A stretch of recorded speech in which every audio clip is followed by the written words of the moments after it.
He's 17 years old, and he looks like he could be picking up the championship this afternoon. Asked him, are you going well, Zach? Yeah, not too bad. He's so cool, he's so horizontal, I tell you what. Any changes to your car? Yeah, we're going to try new tyres in the next one and up the timing so we can try and get a faster time. Faster time? Good track record already. Well done, mate. You've got the track record and the fastest lap already, and I want to go even faster. They don't understand the word slow.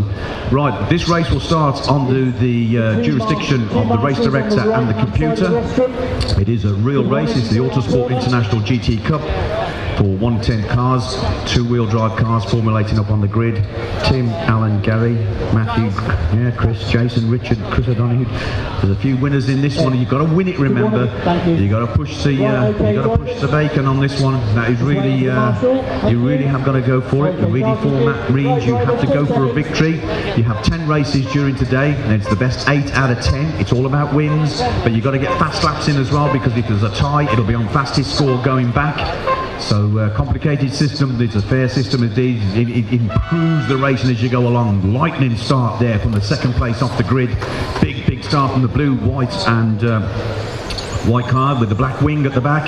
That is car number 3, Chris Blakely. He's already had one in the back, but Jason Butterfield is having different agendas to what he's got. Jason Butterfield was in second place with car number 4. We call him the Steve McQueen of model car racing, because Steve McQueen, or Scale Motorsport should I say, not model car racing, but Steve McQueen, not only because he looks like him a little bit, but not that he's not dead, but the thing is, he just he drives like him, absolutely like Le Mans, 24 hours, car number 4 out there. I think Jason's had a couple of wins yesterday, so he's in the mix. It's all about having wins here, Steve. Yeah, he's definitely on form this weekend. He's impressing me, to be honest.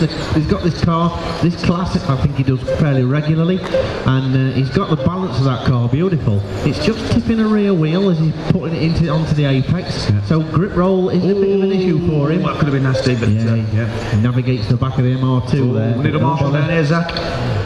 Sorry, Steve, you're right. You just mentioned grip roll. What that means is, and you obviously give the better explanation than I can, but there's too much front-end grip.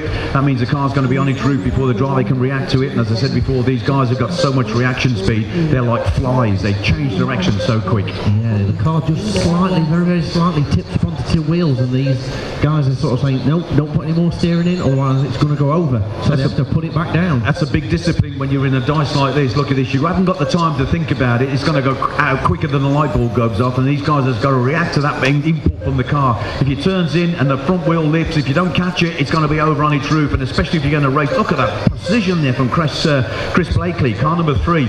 Nimble. It was very nimble through the turns. He's getting tighter apexes. He's right on him. He is right on him here. I tell you what, I think Jason just put out the stops that time round. He's obviously heard what we're talking about, and Jason Butterfield, he's really trying to put the hammer down now. Lap times are telling us is 17. Look at this, look, 17, 13.71, 13.71. They're on exactly the lap times for each other.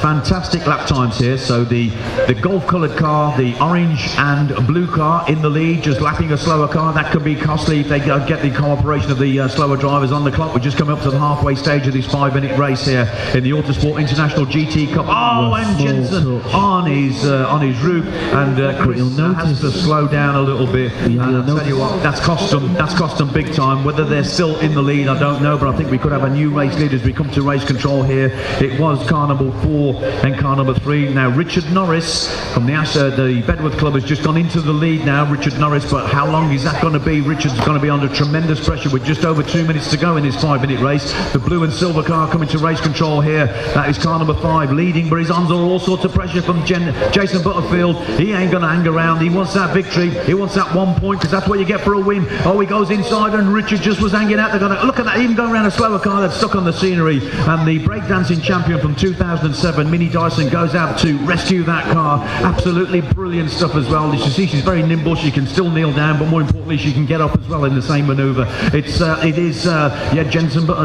Jason Butterfield, car number 4. I tell you what, he is absolutely flying around here. Absolutely brilliant laps, and Richard Norris is in his wake, and 1 car on the roof here. So your running order is 4, 5, 3, 6, 9, 8, 10, 1, 2, and 7. Not in this race. On the clock, just 1 minute and 15 seconds to go. Look at the pace. The pace is all about winning. If you get wins under your belt, the best 8 out of 10 performances to count towards the overall GT International Championship. And of course, on count back, it could be fastest times. Coming to the final 60 seconds here now.